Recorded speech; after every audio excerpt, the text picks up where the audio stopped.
So this is one of those events where we try to have about one reporter for every participant, but we've got two reporters stuck on 95 right now. So we're and we also have about 3 speakers stuck on 95. So what I think I'm going to do is fill a little time here.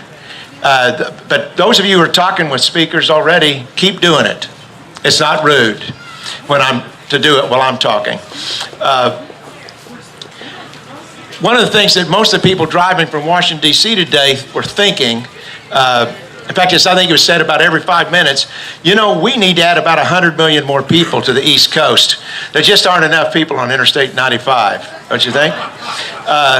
If we can import about 1 million more people a year, and add about 2.5 million population every year. That's the new immigrants plus the births to all foreign born every year is about 2.5 million. This is a country in great need of millions more people. For our infrastructure they're not used enough. Is that the way it feels? Okay, I'm laughing at my own jokes. Sarcasm. We really do have we have some reporters that are out there waiting, and our speakers. So we're going to kind of give them a few more minutes. I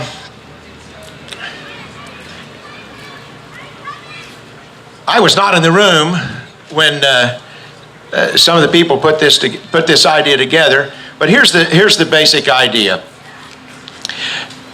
We have all our organizations that are sponsoring this. That would be NumbersUSA. I'm Roy Beck, the president of NumbersUSA.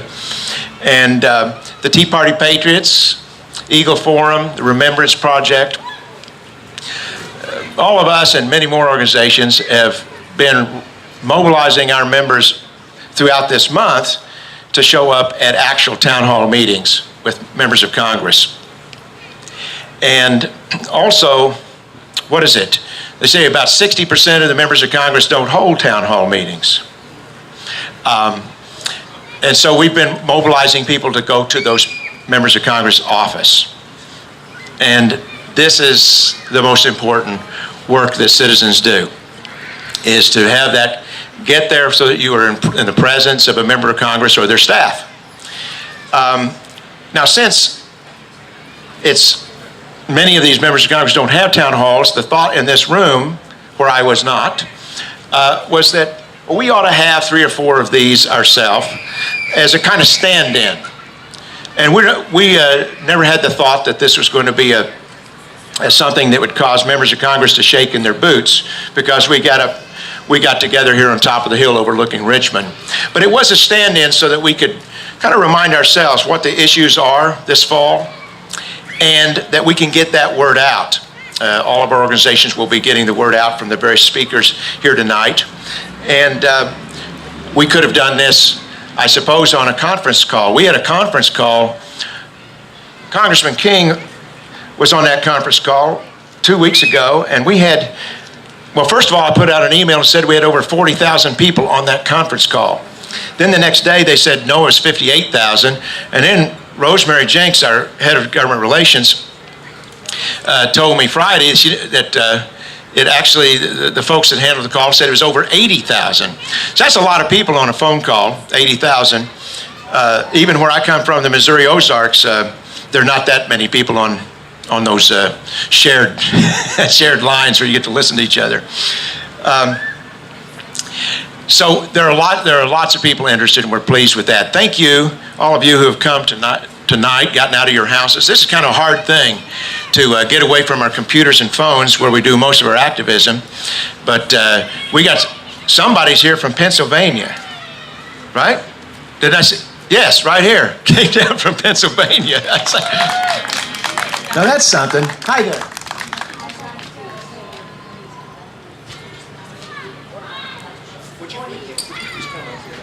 Okay. It's kind of informal, and the fact is, everybody who's the best dressed person here gets to come up and take the mic. Come here and say a welcome from one of our sponsors. I was just talking to Phil. I'm a vice president of the National Eagle Forum that was founded by Phyllis Schlafly 40 years ago. I think she is the greatest woman America has ever produced. She's our Margaret Thatcher, who was never given a portfolio, but anyway, she wants me to extend her welcome, and I'd like to also to introduce our new chairman of Eagle Forum for Virginia, and this is Terry Pace, and she is from Orange County. She has served on the County Board of Supervisors there, outnumbered, of course, but kept her cool in her courage and wrote articles for the paper every 2 weeks. So she's going to be editing our paper for Virginia. So any of you that want to get more information about Eagle Forum, I live at 2325 Monument Avenue. My name is Helen Marie Taylor. Hello. I am better known in Richmond for having stood in front of a bulldozer back in 1969, I think it was, to keep them from paving over the street. I've served as United States representative to the United Nations in 1986-87 for the Ronald Reagan administration, ranking U.S. delegate for America at UNESCO in Paris in '83. But I promise you, I will never be remembered for anything at all, possibly except standing in front of that paving machine. So it's a pleasure to be here. I'm just dismayed that we don't have more people. I don't think we somehow got our act together about this, and I'm sure that Roy and all of us would be pleased to have your suggestions and mailing lists, right? Well, we got the mailing list, but we just don't have, we seem to have people who are not ambulatory. Well, I've got a cane, but I left it over at the bench. Well, thank you very much, and welcome from Eagle Forum. Thank you so much. Very good. Excellent. Well, I'm going to ask Ron Maxwell to share some thoughts. And this is not while we wait. This is actually part of the program. So I don't want you to think this. we were going to put him a little later, but we're going to start off right now. Ron Maxwell is a movie director, writer, screenwriter, producer of the famous Civil War movies, Gettysburg, Gods and Generals, and this summer, Copperhead. And these have been great films. The Los Angeles Times just recently gave their list of the top filmmaker for each war in our history, and they listed Ron Maxwell as being the #1 filmmaker for this. Chronicling the Civil War, not so much the battles, but just the issues that were involved there. Always a very thoughtful person from the Hollywood scene, although he doesn't live in Hollywood anymore. He lives in the Blue Ridge and is very much involved in trying to save the Blue Ridge for future generations. Ron Maxwell, thanks a lot for being here. Being a script writer, I write all my stuff down, so forgive me, I'm going to be reading. I just prepared some remarks. In so many ways, we are living in a better America than the country of my youth. Science has revolutionized our lives. We've unlocked the hitherto secret codes of DNA. Diseases that plagued mankind for millennia have been tamed. Medical research has enabled us to live longer, healthier lives. And who would argue that dentistry was better in the 1950s than it is today? When I was a boy, in some places in America, there were laws which coercively separated people by race. Here in Virginia, a white man and a black woman with the most fitting name of the Lovings fought for decades against prejudice and injustice just to be able to live together as a man and a wife. What heart does not break to see such a thing? Who would argue that race relations were better in the 1950s than they are today? And yet, there were some things that still fill the memories of my childhood with a justifiable nostalgia. Unlike many kids today, I enjoyed a Tom Sawyer, Huck Finn life. Even though I could see the distant New York skyline from my bedroom window in New Jersey, within minutes by bike, I could be in woods and fields wild enough for a 7-year-old, hiking up Garrett Mountain or along the Passaic River. Today, those open spaces barely exist. The trees are long gone. The earth itself smothered under tons of concrete and asphalt. My family was what used to be called a working middle-class family, but what a great life it was. My hard-working father could support the family with his income alone. When my brother and I were old enough, my mother worked as a school teacher. The second income certainly improved the quality of life, but it was not essential to keep a roof over our heads or food on the table. In the 1950s, one income earner with one job could get the job done. This was the middle class, the backbone, the muscle, the heart of America.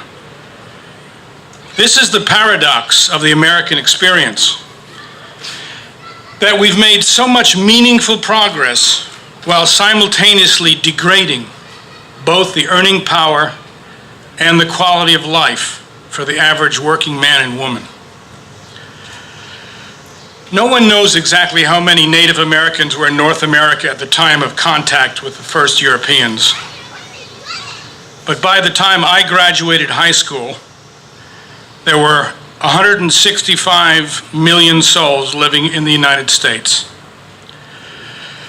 That increase was over the approximately 350 years between the Jamestown colony, not far from here, and what we call, in my generation, the Woodstock Nation.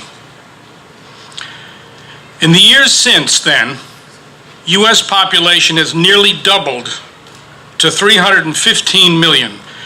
Put another way, it took 350 years to reach half of our current population and just another 50 years to reach the other half. It doesn't take a rocket scientist to see where this is going and how fast it's going. But here's the irony. Left to their own devices, their own proclivities, their own desires for the size of their own families, Americans choose a stable, barely growing population. In fact, statistics show that minus immigration, the population of the United States would indeed be bigger than it was at the time of the first Earth Day in 1970, but nowhere near the 315 million of today. Nowhere near. Let me be clear. This is not about how big we choose our own families to be. That's our business. This is about our national family being forcibly and arbitrarily enlarged by the decisions of a handful of politicians and the special interests whose bidding they serve. So, the question we must ask ourselves is this: if Americans in 1970 chose a stable population for themselves and their posterity, why has it almost doubled in the past 43 years anyway? And to what extent has this accelerated, concentrated, speeded up immigration affected the quality of life in America? To what extent has it created the conditions where, as everyone knows, it now takes two income earners to support the same family that could have been supported by a single earner 50 years ago? To what extent have wages been depressed? To what extent has the American middle class been squeezed and its earning power diminished by wave upon wave upon wave of unprecedented, unabated immigration and competition for good-paying jobs? In the face of these real challenges for working families, confronted by high and unacceptable levels of unemployment, with wages so low even when work is found, most workers now have to find work at 2 jobs just to make ends meet. When college graduates have to accept beginning employment way below their qualifications, training, and expectations, and recent high school graduates can't find work at all, we must ask, why does the current administration and the Congress want to import, by law, by legislation, another 50 million people from across the globe into the United States over the next decade? When we look at the long, complicated, fascinating history of the American people, we see many inspiring stories and no shortage of ugly ones. The yin and the yang, the light and the dark. It's always with us. People of goodwill across time from all reaches of political philosophy, faction, and political party have striven over the centuries to make America a better place for all of us in which to live, to enjoy the fruits of life, liberty, and the pursuit of happiness. Our setbacks, our disappointments, our failings can't all be avoided. We are, we must admit, human after all. But if there is one theme that permeates the dark side of our national story, it can be summed up in one word: greed. I'll say that again. Greed. I'm not talking about the desire to earn money or make a profit. That's how our economic system works. It's what gets us leaping or crawling out of bed in the morning. It's what makes our world turn. Work gives us dignity and purpose and promise. Greed is another thing altogether. It's akin to gluttony. It's never having enough and never sensing the consequences for others. It is selfishness on steroids, a blinding, corrosive, soul-killing avarice. And in its very blindness, it justifies, in the most moral, high-sounding language, its actions, given even the most heinous acts, a moral universe palatable to its perpetrators. You can read these outrageous self-justifications for yourself. They're in books. You can read in their own words how the slave owner justified owning another human being. You can read it. You can read in their own words how politicians and robber barons justified the genocide of Native Americans. You can read it. You can read in their own words the apologists for child labor. Child labor. And you can read in their own words the intellectual arguments for the violence meted out to striking workers at the beginning of the labor movement. Greed is always clothed in sanctimony. So, who is it arguing for the importation of 50 million new workers into the United States over the next 10 years? Can this be true? Can it really be the very richest multinational companies in the history of mankind? Can it really be the most affluent individuals to ever walk the earth? Now, I have nothing against billionaires. I really don't. In fact, as some of you may know, some of my very, very best friends are billionaires. But there are billionaires, and there are billionaires. How much is enough, Mr. Zuckerberg? How much is enough? How much is enough, Mr. Gates? How much is enough? How much is enough, Mr. Bloomberg? Indeed, how much is ever enough? By now, everyone knows the intense political pressure and financial leverage that these men and others and other moneyed interests have exerted upon the elected members of the Senate and House. I'm sure you can hear about that firsthand from Representative King later on. They may be hugely more affluent than the average American citizen, but their influence should not be hugely disproportionate. It is not their will which should prevail, but rather the will of the American people.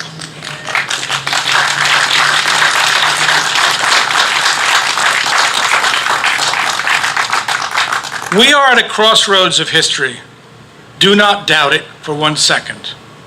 And we, my friends, are at that crossroads.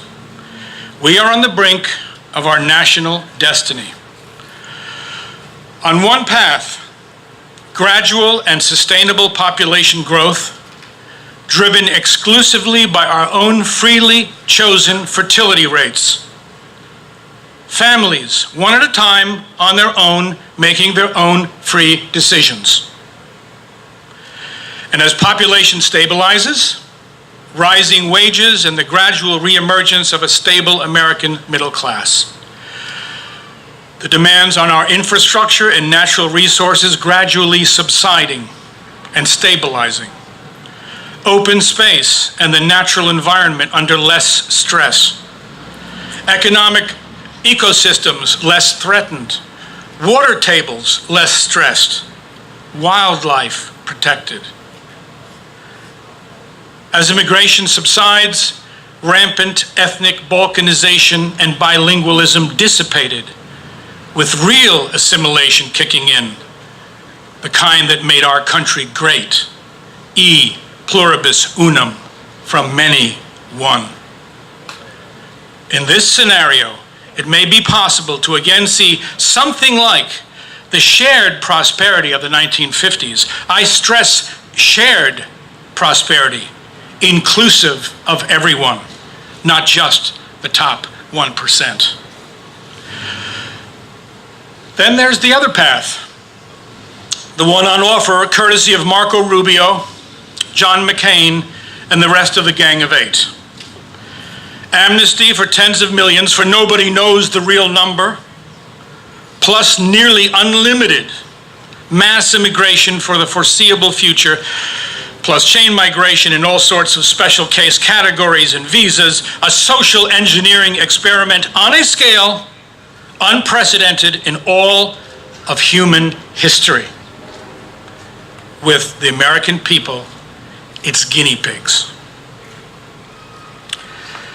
Now, question for Paul Ryan. Do you care if these 50 million newcomers compete for the jobs of American citizens? Do you care, Mr. Ryan, if the wages of American citizens across the board plummet?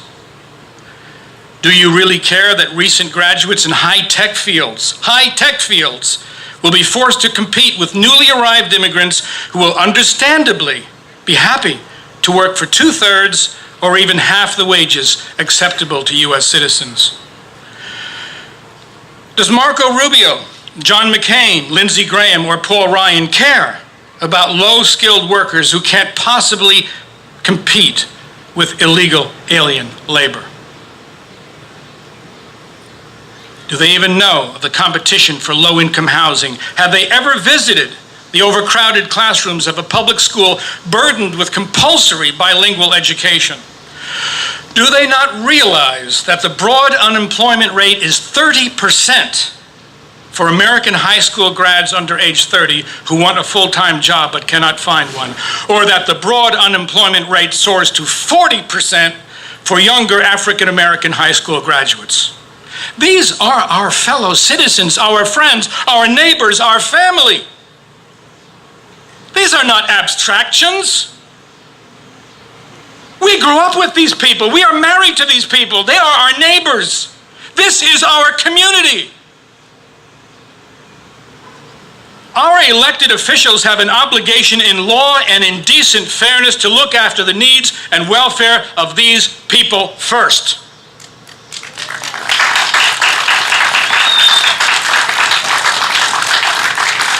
We do not elect them to act as utopian social engineers, influencing or encouraging the migration of tens of millions of foreign nationals from their countries to ours. Perhaps these politicians do really care about the American people. Perhaps they truly believe that the solution to America's broken immigration system is to do exactly what the masters of the universe in the Silicon Valley and Wall Street want them to do. How convenient! How self-justifying, how sanctimonious. Just like all the greed merchants before them, those who lusted for the slave labor, the indentured servant labor, the child labor, the sweatshop labor, the cheap and vulnerable illegal immigrant labor, those who can never have enough can never get enough. After all, what's 50 million more or less people when your own bank account is measured in the billions? Let us proclaim the obvious. Yes, we are a nation of immigrants, but no, we are not a nation of idiots.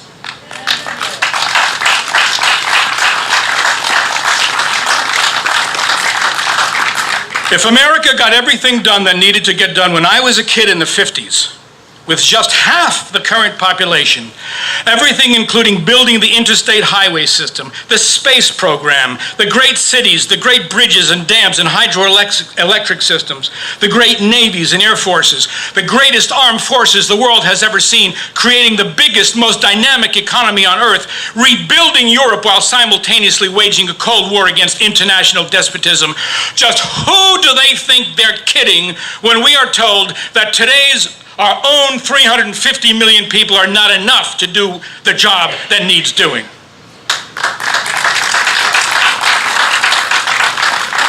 That another 50 million foreigners are required to fill the jobs. I ask you, what jobs?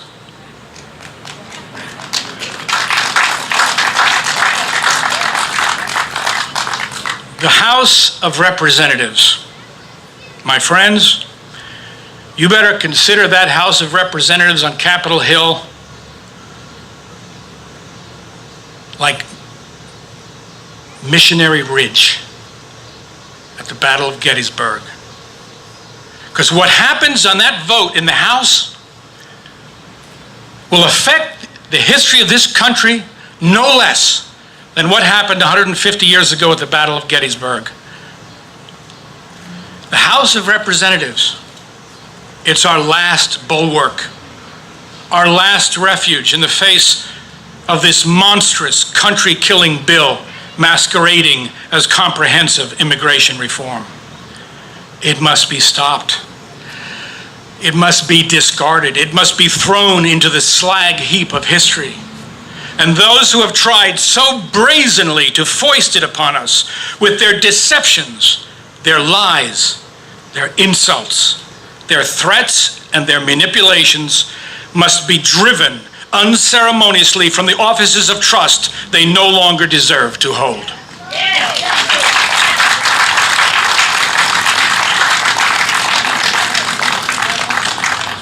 We who love our country, we who respect our fellow citizens, all 350 million of them, will not move quietly aside to watch in dismay as our country is led to ruin. To the handful of manipulators and self-proclaimed masters of the universe from Silicon Valley and elsewhere, to those who see people and peoples as pawns on their global chessboard, we are on to your game.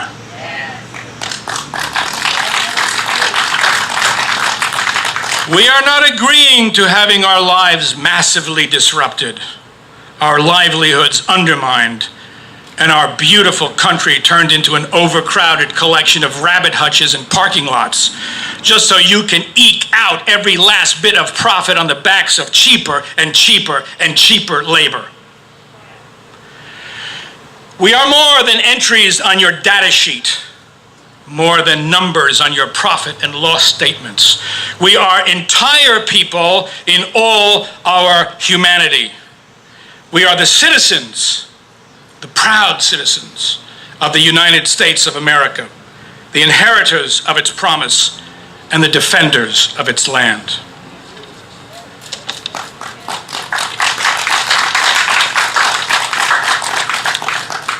Speaker Boehner, Leader Cantor, leadership of the Republican Party in the House, Democrats and Republicans of goodwill, you know where the American people stand on this issue. You know it from the letters, faxes, and phone calls you've been receiving from your constituents. You know it from town hall meetings and from your own neighbors. And yes, you know it in your hearts. Here is the great question for you. Will you do the bidding of the special interests and their high-priced lobbyists, or will you truly represent the people who elected you and the people whom you serve? On that simple question rests the fate of our country. God bless America.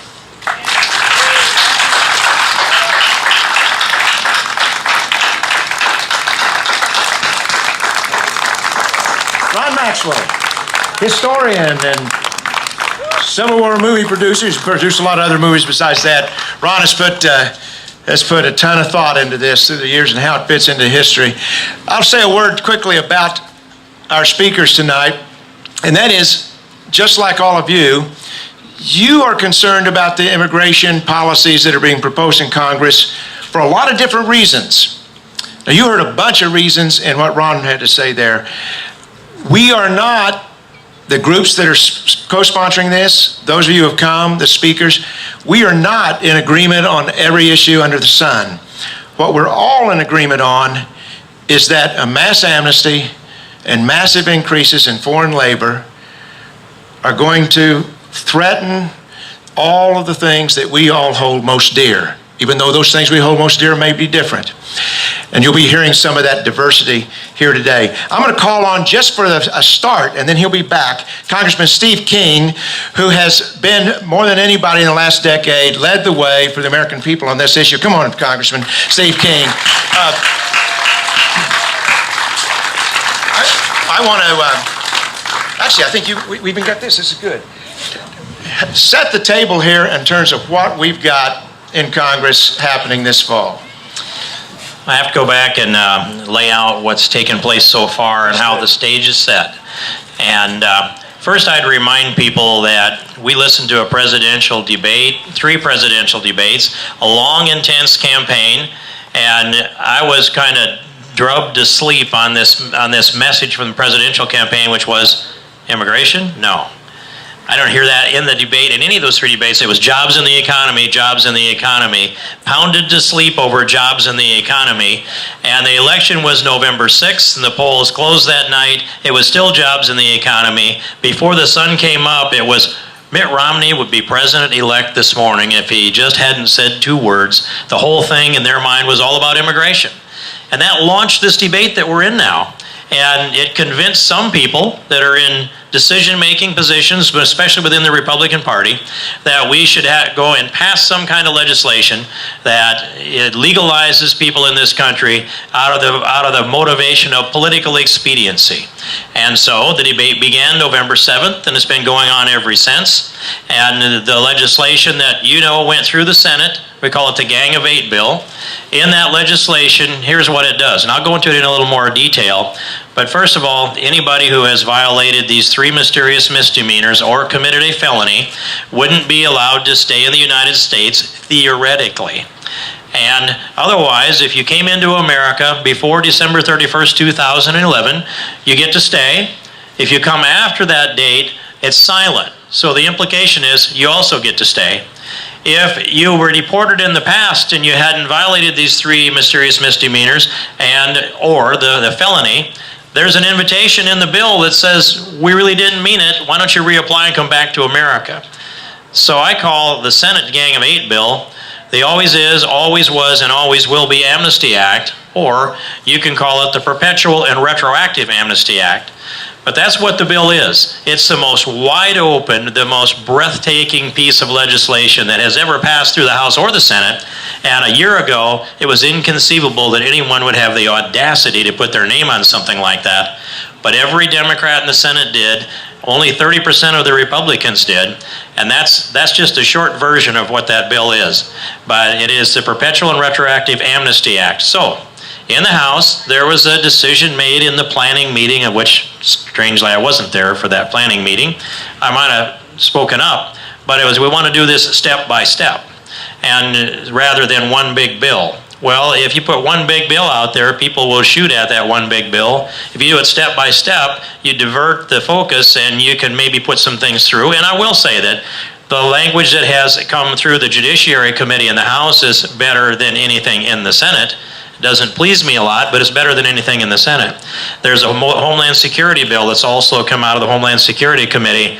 I don't know that that's better than anything in the Senate. I can't see what it actually does, but there are 5 pieces of legislation that have passed out of committee in the House, one out of Homeland Security that's a border security bill, and when I read it, and I've read it carefully, and that one I do fully understand, and not like Obamacare, which we were talking a little bit ago, but that one I do fully understand. I can't see how a bill that does anything for border security gets through the Senate and to the President's desk for a signature unless massive amnesty is somehow attached to it. The the enforcement legislation and the pieces that have come through the Judiciary Committee, where I'm in my 11th year on the Judiciary Committee and on the Immigration Subcommittee, there are 4 pieces there. One of them is a guest worker bill that increases the number of people that are here legally by 500,000, and it legalizes people that are here. Excuse me, it sets up $500,000. Now, presumably they could all be here illegally, and they might have to do a touchback to a foreign country, but they would also be rewarded for breaking the law, in my view. I oppose that legislation, but it's far from the worst piece out there. Then there's also the STEM legislation, the science, technology, engineering, and math. That was pretty good because it upgraded the quality of our immigrants and the amount that they could contribute. But as the bill came forward the night before, they wrote an amendment to legalize 650,000 more people. And so I'm of this position that anything that legalizes people that are here illegally, or anything that increases legal immigration, unless and until such time as we get our border under control, I'm going to oppose. So.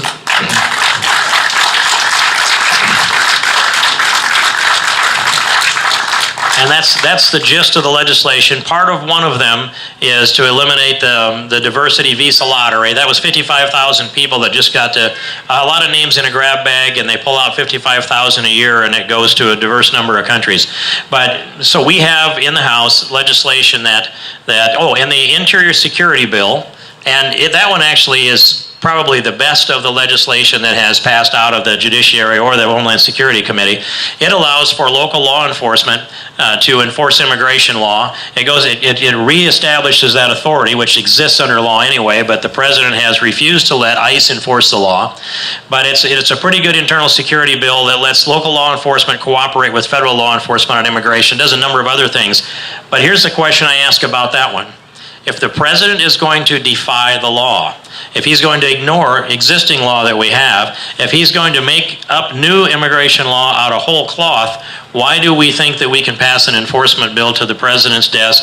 Even if he signs it, we know that part of it will be amnesty, and the only part that will be implemented is amnesty.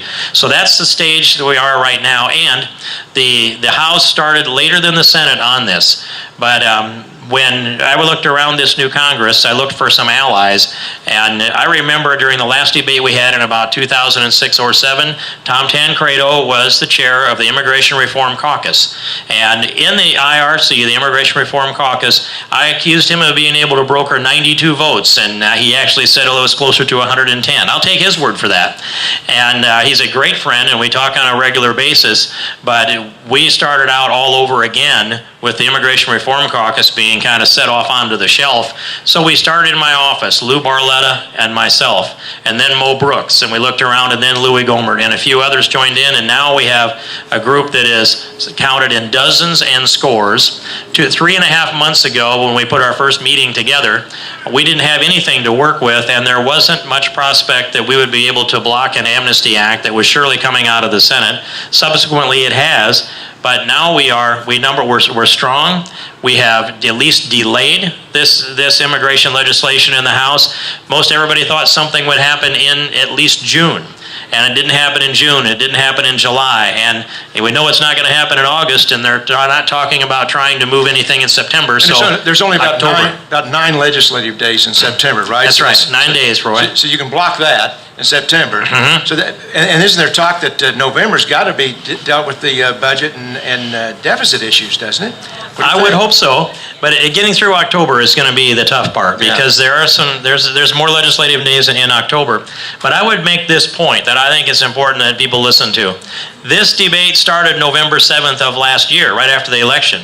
If we vote on something on the floor of the House in October, 12 months of the calendar will have turned over. Republicans will have done the unbelievably unstrategic thing of debating immigration for 12 months, regardless of what might pass or if anything does pass, Roy. Good. You know, I'm gonna let that go for right now. That is the setting. That's why, and we've got to stop any bills from coming to the floor. Because if a bill comes to the floor, even let's say it's just a couple of these bills are pretty good. Once they come to the floor, they pass, then what happens? If the House passes any bill that addresses the issue of immigration, then the leadership can pretty much configure eventually whatever they decide they want to do. And that turns it into a conference report. They can name conferees, they can negotiate a decision and then go out and name the conferees that'll agree to it if they choose to do that. And they could throw us a conference report that comes to the floor, and if it should be brought to the floor, again, this is one of those circumstances that every Democrat votes for it because they know that they are the huge political beneficiaries of this. They don't have to examine the legislation. They're not examining their conscience either, but they're going to all vote for it. So that means that it only takes 17 or 18 Republicans to vote yes. It's not going to be hard to find 12.5 Republicans to vote for something. We've got to keep it off the floor, and we should remember that immigration, the issue, touches everything we do in this society and culture. It's the most complex and far-reaching topic that there is, and I can't think of anything more irreversible in its policy once implemented or even signed into law than amnesty. Roy? Thank you. Thanks a lot. He'll be back in a minute. He's back in a minute. By the way, Ron, I don't know whether you're saving your speech for a turn into a movie or not, but or copywriting. But I think that there may be a chance that Congressman King may be borrowing some phrases. He was making some notes.